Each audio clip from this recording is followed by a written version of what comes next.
Hello, welcome back guys to Sportaria channels here. Today in this video, I'm gonna show you how to take a long screenshot on a Motorola G06 Power. But before it, I have you guys click subscribe and the bells button to support this channel. And yeah, now without any further ado, let's get started to the video.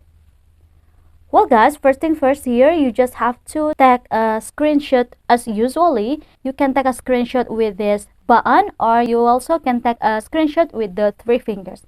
A tutorial how to use 3 fingers to screenshot you can watch in my other videos guys. So here, to take a long screenshot, here I'm gonna open the screen that I used to be scrolled. Here I'm gonna screenshot this settings page. I'm gonna use my 3 fingers to screenshot. And here you will see the arrow button. You just have to tap on it at the bottom. And now drag the frame down as you need it, like this. And if you're done, tap on the save button at the top left. And then to see the result, you just have to open the photos. And yeah, this is the result, the long screenshot that I've taken. So yeah, I think it's enough from this video and from me. Thank you guys for watching. Don't forget to leave your like and comments below, and I'll see you soon on the next one. Goodbye.